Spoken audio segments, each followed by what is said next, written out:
Assolutamente impossibile. Un giorno ci mettono di vicino alla Lega, un giorno vicino al PD, ma perché non sanno quello che dicono. Sono andati avanti per 5 anni a denigrare tutto il lavoro che stavamo facendo, a dire che noi siamo collusi con questo e con quell'altro. A questo punto cerchino di trovare la quadra con qualcun altro, certamente non con il PD.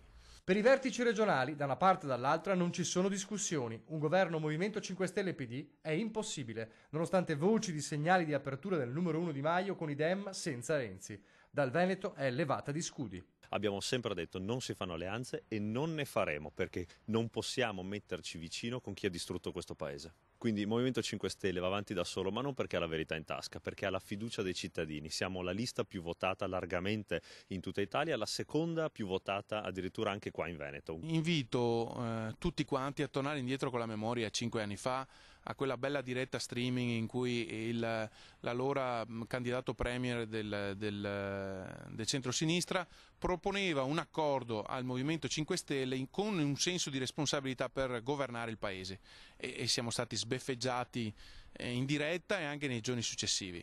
Cioè non è che la responsabilità è a fasi alterne. Idem dicasi per un avveniristico patto con la Lega. Il Movimento 5 Stelle lo rigetta in pieno e il segretario regionale del PD va oltre. Come estrema ratio io non vedrei male che il partito potesse addirittura decidere di fare un referendum per cambiare la linea politica qualora del caso, perché noi dobbiamo rispettare i cittadini e gli elettori che hanno deciso che rimaniamo a fare opposizione perché ci hanno dato pochi voti, però non possiamo diventare il soccorso a chi ha invece speso tutta la campagna a dire che bisognava cambiare segno. E dunque che accadrà? Se lo chiedono tutti. Per il politologo Paolo Feltrin c'è un'unica possibilità concreta senza andare al voto subito. La prima soluzione è un governo di minoranza.